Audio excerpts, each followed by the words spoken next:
ఎప్పుడైనా సత్యభూమిలో పడినప్పుడు కూడా భర్త యొక్క సమాజానికి సేవ చేశారంటే వారి సత్యమణి గారు ఎంతో సహకారం ఇవ్వబట్టి వారు చేయగలిగారని నమ్ముతున్నాను. నేను వర్ణించలేనటువంటిది, ఆ కష్టం కూడా వర్ణించలేనటువంటి విషయం. ఈ రోజుల్లో అయితే ఇప్పుడు కనీసం ఎక్కడైనా సర్వెంట్స్ అయినా దొరుకుతున్నారు. పూర్వం సర్వెంట్స్ ఉండేవారు కాదు. వీళ్ళు ఉద్యోగాలు చేసే ప్రదేశం ఎవరు ఏది హెల్ప్ చేసేవారు కాదు.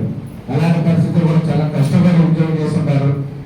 ఏదైనా వారికి ఈ రిటైర్మెంట్ జీవితం మన లక్ష్మీ నరసింహస్వామి వారి సన్నిధిలో ఈ యొక్క ప్రాంతంలో లక్ష్మీ నరసింహస్వామి వారి పరిసర ప్రాంతంలో వారు రిటైర్ అవుతున్నారు కాబట్టి ఈ రిటైర్మెంట్ జీవితం ఆ లక్ష్మీ నరసింహస్వామి వారు సమస్త దేవతలు కూడా వారి కుటుంబం పట్ల ఆయుర ఆరోగ్యాలు, అష్టైశ్వర్యాలు, అన్యోన్య దాంపత్య జీవితాన్ని, సంతోషకరమైన ఆనందకరమైనటువంటి మంచి జీవితాన్ని ప్రసాదించాలని ఈ యొక్క రిటైర్మెంట్ అనే దాన్ని కేవలం ఈ డిప్యూటీ ఎంపీడీఓ పోస్ట్ కానీ ఈ యొక్క మహేశ్వర ప్రసాద్ గారికి రిటైర్మెంట్ కాదు.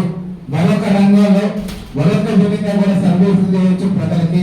అదే విధంగా మంచి మంచి వ్యాపారాలు చేసి కూడా ఎంత అద్భుతాలు సాధించినటువంటి రిటైర్డ్ ఉద్యోగస్తులు చాలా మంది ఉన్నారు.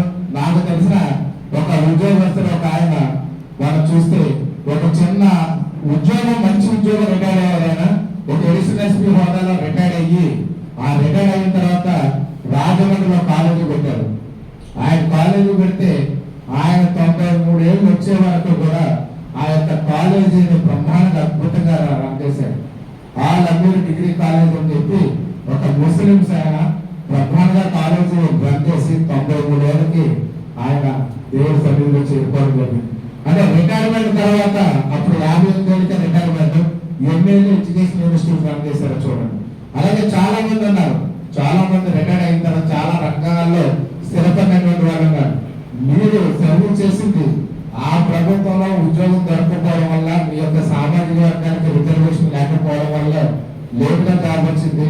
21 సంవత్సరం మాత్రమే ప్రభుత్వానికి ప్రజలకు సేవ చేశారు. కానీ నేను దాదాపు 30 ఏళ్ళు మీరు పూర్తి ఎనర్జెటిక్ గా ప్రజలకి సేవ చేస్తూ మీ కుటుంబానికి ఉపయోగపడుతూ సమాజంలో మంచి మార్పు తీసుకురావడానికి ప్రయత్నించాలని, దానికి సత్యమణి గారు కూడా మీకు పూర్తి స్థాయిలో సహకరించాలని మనస్ఫూర్తిగా కోరుకుంటూ మరొకసారి మీకు హృదయపూర్వక ధన్యవాదాలు, శుభాకాంక్షలు కూడా తెలియజేస్తున్నాను. థ్యాంక్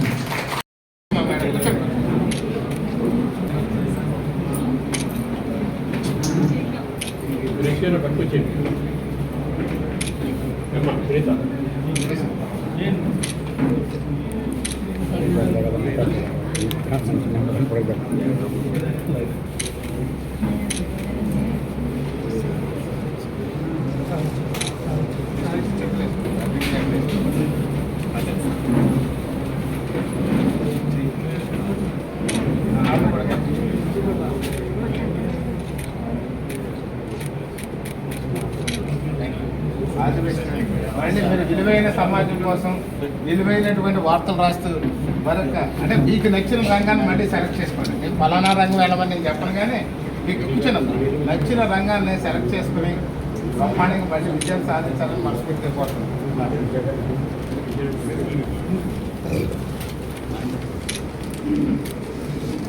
సరే పర్లేదు,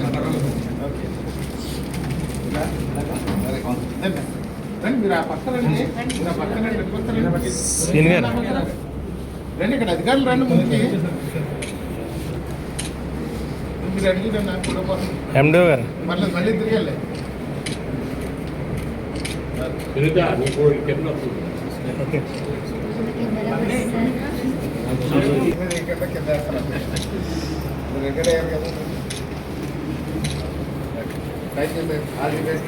కావాలని మనస్ఫూర్తిగా భగవంతుని ప్రార్థిస్తూ హృదయపూర్వక ధన్యవాదాలు.